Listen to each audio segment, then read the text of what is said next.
Quick question. Why does Fevicol charge more than every other alternative and still owns the market? Why do people happily pay Tanishq making charges when jewelry next door is cheaper? Why has nobody managed to kill DMart's prices? It's not luck. It's not just good branding. There's a proper name for what these companies have built. Warren Buffett calls it a moat, and here's why you should care. In the last video, we saw that high profits attract more competitors. Whatever's working for you today, somebody is already copying it. The only businesses that stay profitable for decades are the ones with a structural barrier that competitors can't cross. There are exactly three types of these moats. And in the next 10 minutes, I'll show you all three with examples and how to start building one around your own business.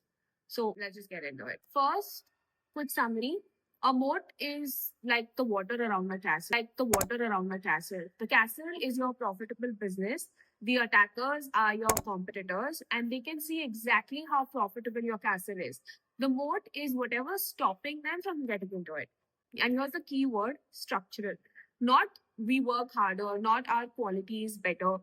Hard work can be matched, quality can be copied. A moat is something that stays even if you take a year off. Why does this matter so much, right? Because of a basic rule of economics. Any business earning above normal profits will attract competition unless the profit becomes like normal. You've seen this happening around you with many businesses, right? That's the default fate of every good business. The moat is the only exception to that rule. Okay, so moat number one is your intangible assets. Build over time. This is brand, your trust, reputation. The moat is not like a logo, not a tagline, not an Instagram page. Think about Tata, right? Why do people trust a Tata product before they've even used it? 150 years of not cheating people. You cannot buy that. You can only build it year by year, like how. In 1868, the Tata Group was founded on a philosophy that put the community at the heart of its existence. Today, we are a $100 billion global enterprise.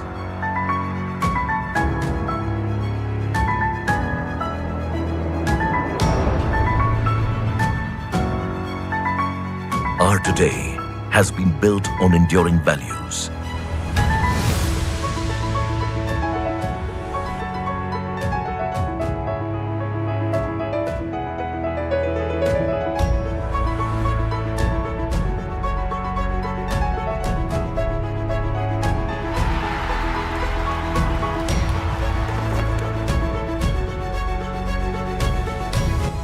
Today is always about more than just today.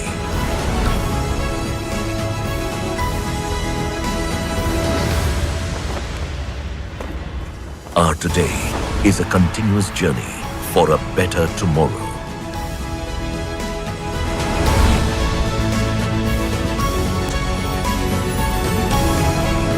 Tata, leadership with trust. Fevicol, Tanishq, the same story. Tanishq solved the oldest problem the Indian jewelers were facing was of purity. Decades of consistent hallmarking, transparent pricing, no funny business now. And here's competitor can copy your product like in 6 months, but they cannot copy your last 15 years. Money can buy machines, it can buy talent, even customers for a while, but money cannot buy time. Now the test. How do you know if a brand is actually a moat and not just famous? Simple. Does the name alone let you charge more? If your customers pay extra for your name, then that's a moat. If they only buy when you discount, then that's not moat, that's just marketing. For your own business, this starts smaller than you think. The kirana owner everyone trusts with their monthly credit, or the tailor people wait 3 weeks for, the CA whose clients like never leave. That trust built over years is your loyalty. That's the same moat, just a different scale. Moat number two, the operational barrier. The first moat lives in customers' mind. This lives in the machinery in your business. It's when your systems, your costs, your speed, supply chain are so good that competitors can see them and they still can't copy them. Best example in India is actually DMart. Everyone knows their formula. It's like no secret. They buy land instead of renting. Asian paints, same thing, just a different flavor. Their moat isn't the paint, it's a distribution machine. Lakhs of dealers, deliveries reaching every small town. Or take IndiGo, for example. Airlines is a graveyard. We have covered this. IndiGo survived because of its boring operational discipline.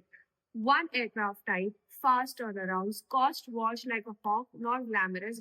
The test of this moat is your cost or speed advantage structural or just like a current effort? Because effort can be hired away. Mode number three is network and the scale effect. This is when size itself becomes the advantage, and it comes in two flavors. Flavor one is the network effects. The product gets more useful and more people use it. Why is everyone on WhatsApp? Because everyone is using WhatsApp. A better chat app can be launched tomorrow. Very hard to get so many people onto another platform now. Zomato and Swiggy, it's the same loop. More restaurants attract more customers attracts more restaurants. A new app has to break both the sides at once. That's why all these years and all that funding, it's still basically only those two. Flavor two is the scale effect. Costs fall as you grow bigger. DMart buys in such volumes that its purchase price is below a small shop's selling price. Geo spread its network cost across so many users that it put price where others bled. And here's what makes their third mode the scariest one. The other two modes defend your position. This one grows by itself. More users, more value, more users. More volume, low cost, more volume. Competitors aren't fighting a wall, they're fighting a wall that gets taller every year. Okay, now the most important part of this video is fake modes, because a lot of what looks like a mode actually isn't. Fake mode number one is hype. A viral product, a trending reel, a season of great football. Hype is rented, modes are owned. Ask yourself, will they still pay a premium 3 years after the trend dies? Remember how many famous cafes and D2C brands from a year ago don't really exist anymore? Fake mode number two is being first. A head start is not a mode. If someone can copy you in 6 months, you don't have a mode. You have a 6 months head start. Fake mode number three is you. This one hurts. So listen, if your business runs only because you personally know every customer, check every bill, handle every crisis, that's not a mode, that's a job. The moment you step away, the advantage steps away with you. The goal is to convert your personal excellence into systems and reputation that outlive your involvement. So the one test that cuts through everything is complete this sentence. A well-funded competitor cannot beat me because if the answer is the time, trust builds over years, mode one. If it's systems, costs, and speed they can't replicate, it's mode two. If it's size, network, and scale that compound, it's mode three. If you can't complete the sentence, you don't have a mode yet. You have a business that's currently doing well and currently is doing a lot in this sentence. So, what do you do with this? Three things. If you run a business, pick one mode and start begin. For most small businesses, mode one is the realistic start. Consistency, trust, reputation in your market. It costs nothing extra, it just takes years, which is exactly why your competitors won't do it. If you're starting up, design the mode before you start, not after. Ask if this works, what stops the copycats? If the answer is nothing, expect the copycats to come. And if you invest, this is the entire game. The wealth creators of Indian market, Asian Paints, Peralite, DMart, the titans of the world are all just modes with a stock price. Find the mode and you've usually found the compounder. So that's the framework. Three real modes, time, system, and scale. Three fake ones, hype, head start, and you. And one question, what exactly stops the competition? But this sets up a puzzle. We said high margins attract attackers. So when you see a company with amazing margins, how do you know if it's a real moat or just a business quietly eating its own future to look good? Because that happens a lot. That's the next video, the margin paradox. How to tell real profits from decorated. If this was useful, a like and a subscribe might help a lot. See you in the next one.